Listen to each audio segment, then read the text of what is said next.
A widespread and concerning flood threat has emerged across the Midwest this Saturday, directly impacting residents in Iowa and Illinois, and extending all the way to Pennsylvania. Chicago, which just experienced severe flash flooding on Friday, is once again under a renewed threat as a tropical-like air mass continues to fuel scattered heavy thunderstorms. This expansive and moisture-laden air, described by forecasters as juicy due to its high humidity content, is interacting with a nearly stationary front. A stationary front is a boundary between two different air masses that are essentially at a standstill.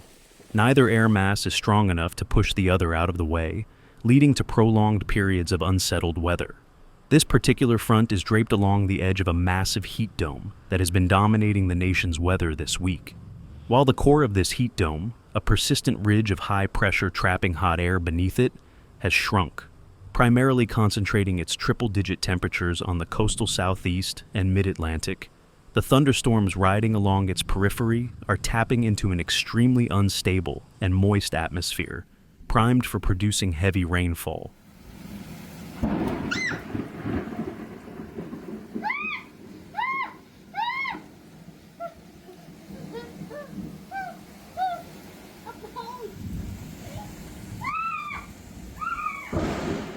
The primary concern with these storms, even though the overall risk of widespread severe weather remains low, is the potential for exceptionally high rainfall rates. Meteorologists are warning that stronger thunderstorms could produce up to 2 inches of rain per hour. The danger is significantly compounded by the phenomenon known as training or stalling. Training occurs when multiple thunderstorm cells develop and move repeatedly over the same geographic location, much like boxcars on a train following the same track. When storms stall, they remain over one area for an extended period, continuously dumping rain. Both scenarios can rapidly lead to excessive water accumulation and severe flash flooding.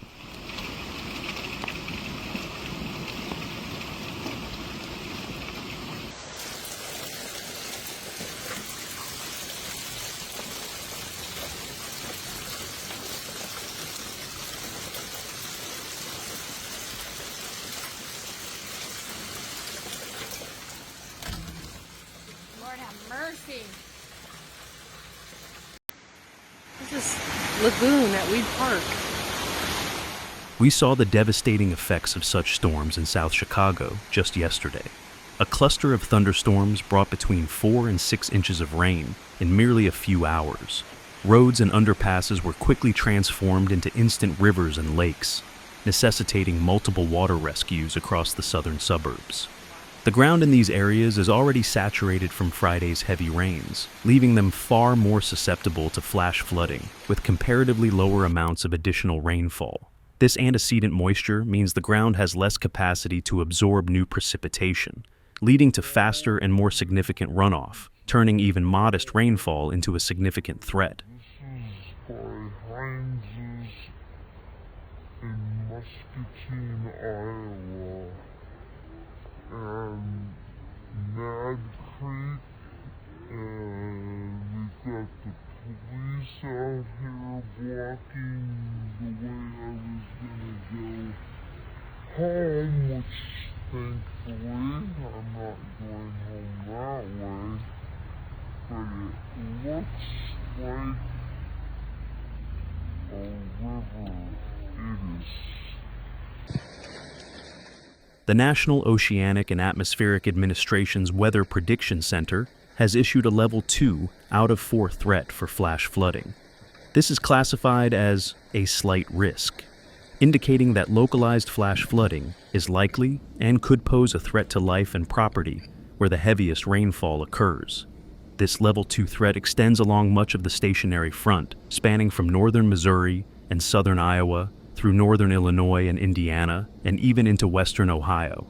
This encompasses the entire Chicago metropolitan area, often referred to as Chicagoland.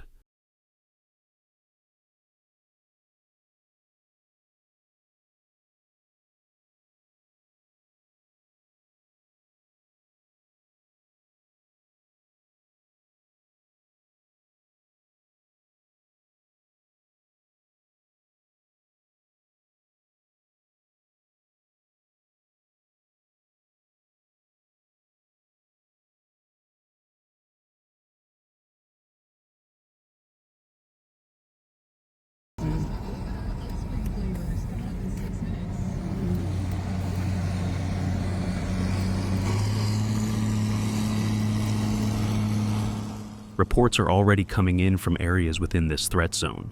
In northeast Missouri and Iowa, multiple reports of flooding have emerged as heavy rainfall passed through the tri-states region. Specifically, significant flooding has been reported throughout Clark County, Missouri, and Scotland County, Missouri. Tanner Harrison, the Clark County Emergency Management Director, issued a stark warning to residents, emphasizing the immediate danger. We would like to ask all community members and everybody to avoid completely going around those areas. And if you come across a roadway that is flooded, contact the sheriff's office and let them know. And then they can get the appropriate people out there to let everybody else know. The Clark County Sheriff's Office has confirmed that water has already washed out Highway NN east of Highway K, rendering it impassable and highlighting the destructive power of these localized deluges. Additionally, videos have surfaced showing drivers on Interstate 55 encountering flooded roads, underscoring the widespread nature of these hazardous conditions.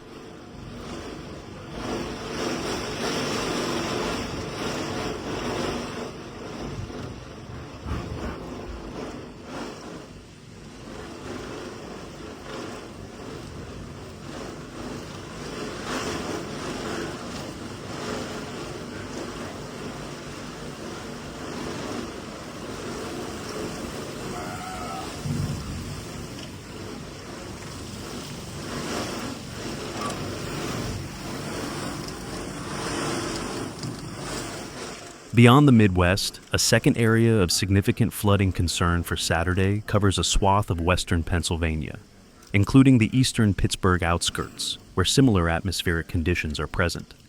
Further to the east, the atmosphere over the eastern mid-Atlantic is also highly unstable, with a mix of heat and a moist air mass creating a budding recipe for potentially severe weather. The National Oceanic and Atmospheric Administration Storm Prediction Center has now issued a Level 2 out of 5 risk for severe weather covering the Baltimore and Washington, D.C. area. While this is classified as a slight risk, the main concern here is damaging wind gusts, potentially reaching 60 miles per hour or more. These winds could cause widespread power outages and property damage, adding another layer of complexity to the storm response. I don't think this video does it justice.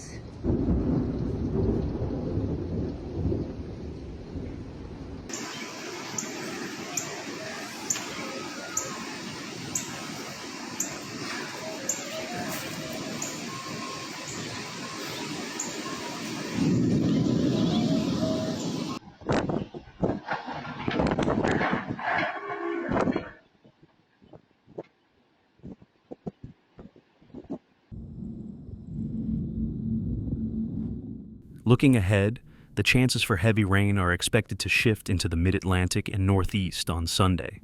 Although the overall flash flooding risks are anticipated to wane somewhat compared to today's widespread threat, major cities such as New York, Philadelphia, and Washington, D.C.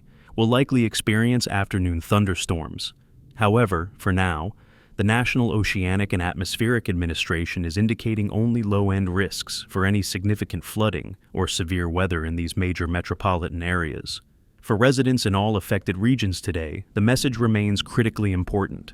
Exercise extreme caution, stay informed of local advisories issued by emergency management and weather services, and absolutely avoid driving or walking through flooded roadways.